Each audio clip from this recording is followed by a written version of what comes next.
Good evening বন্ধুরা। আজ আমি বানাবো রাতের ডিনারে কড়াই পনির। তো আমি ভাবলাম ভিডিওটা তোমাদের সাথে শেয়ার করি। তো দেখো আমি এগুলো কেটে নিয়েছিলাম, পেঁয়াজ, ক্যাপসিকাম, টমেটো। তো আমার পেঁয়াজ দেখো দু রকমভাবে কাটা আছে, তো আমার দু রকমভাবে লাগবে। একটা মশলা সেইভাবে ব্যবহার করব, আর একটা এমনি নর্মাল দেখতেই পাবে তোমরা। আর কাজু বাদামও রেখেছি, আদা রসুন সব ছাড়িয়ে রেখে দিয়েছি। তো আমি যেহেতু এক হাতে ফোন ধরে ভিডিওটা করছি, তো আমি জোগাড় করে নিয়ে তোমাদেরকে এটা ভিডিওতে দেখাচ্ছি। পনিরগুলো তোমরা এরকম কিউব করে কেটে নেবে। তোমরা চাইলে সাইজটা আর একটু ছোটো রাখতে পারো, তবে আমারটা একটু বড় হয়ে গেছে, তোমরা চাইলেও বড় রাখতে পারো। তো পনিরগুলোকে আমি এখন নুন, হলুদ আর গুঁড়ো লঙ্কা মাখিয়ে আর ভাজতে দিয়েছি। তো তোমরা তেলের মধ্যে একটু নুন দিয়ে নেবে, তাহলে মানে ছেটায় না পনিরটা ছাড়লে। তো হয়ে গেছে, এখন ওগুলো আমি হালকা ভেজে তুলে রেখেছি। আমি দেখাতে পারিনি, তখন আমি ক্লিপ নিতে পারিনি, তাই জন্য আর দেখাইনি তোমাদেরকে। তো একেবারে যখন তরকারিতে দেবো তো তখন তোমরা দেখতেই পাবে। এখন ক্যাপসিকাম আর পেঁয়াজটা হালকা ভেজে নেবো। তোমরা চাইলে একটু বেশি ভাজতে পারো, আমি একটু বেশি ভেজে রেখেছিলাম, কেন কি ওই কাঁচা কাঁচা আবার আমার একটু ভালো লাগে না। তো এটা ভাজা হয়ে যাওয়ার পরে ওই তেলের মধ্যেই আমি ওই কাজু বাদাম, রসুন, আদা আর পেঁয়াজটা দিয়ে ভাজা করে বেটে নিয়েছি। বাটার পর তেলের মধ্যে আবার একটু কিছুটা তেল দিয়ে তার মধ্যে মশলাটা দিয়ে দিয়েছি।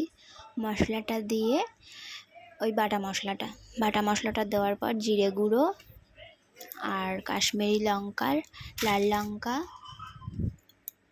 হলুদ দিয়েছি। দিয়ে মশলাটা কষিয়েছি কিছুক্ষণ। কষানোর পরে মশলাটা বেশ কষে আসলে আবার একটু গোলমরিচ দিয়েছিলাম, কারণ এটা একটু স্পাইসি হয়। তো আমি কাঁচা লঙ্কা ছিল না, তাই জন্য দেওয়া হয়নি বলে আমি গোলমরিচটাও ব্যবহার করেছি। তোমরা চাইলে কাঁচা লঙ্কা বেটে মশলার সাথে দিয়ে দিতে পারো, তাহলে আর গোলমরিচটা লাগবে না। তো দেখো আমি অনেকটাই লঙ্কা মানে গুঁড়ো লঙ্কা দিয়েছিলাম ঝাল হওয়ার জন্য, আর এখন দিয়েছি কাশ্মীরি লঙ্কা কালারটা আসার জন্য। দেখো একটা খুব সুন্দর কালার আসবে, বেশ লাল টকটক করবে, দেখতেও ভালো লাগবে। তো তারপরে আমি দিয়ে দেবো আমার পনিরটা দিয়ে কিছুক্ষণ নাড়াচাড়া করার পর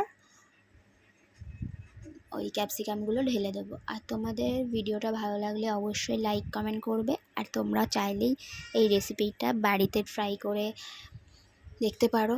ভালো লাগলে আমাকে অবশ্যই জানাবে। আর আমার রান্নার ভিডিও বেশি ভালো লাগে না এমনি রিলস ভিডিও ভালো লাগে, তোমরা আমাকে একটু জানাবে, তাহলে আমি সেই ধরনেরই ভিডিও দেওয়ার চেষ্টা করব। আর তোমরা আমার পাশে থাকো, আমিও তোমাদের পাশে থাকবো। তো মশলাটা যেহেতু কষা হচ্ছে, ততক্ষণে আমি অনেক কথা বলে ফেললাম, বকবক করে ফেললাম। তো মশলাটা কষা হয়ে গেছে, তো এর মধ্যে তোমরা একটু জল দেবে। ওই মশলার বাটি ধোয়াই আমি জল দিয়েছিলাম। তো দেখো জল দেওয়ার পর এরকম একটা মানে থকথকে ভাব এসছে। এর মধ্যে আমি ওই যেটা ক্যাপসিকাম আর পেঁয়াজটা ভেজে রেখেছিলাম ওটাকে দিয়ে দেবো। ওটা দিয়ে কিছুক্ষণ নাড়ার পরেই আমার তরকারি হয়ে যাবে রেডি। তো চাইলে তোমরা ধনেপাতা দিতে পারো, আমি ধনেপাতা ছিল না, কাসুরি মেথি দিয়েছি। কাসুরি মেথি দিলেও খেতে খুবই ভালো লাগে, তোমরা চাইলে দিতেই পারো, দুটোর মধ্যে যে কোনো একটা। আর নামানোর আগে একটু গরম মশলা অ্যাড করে দেবে।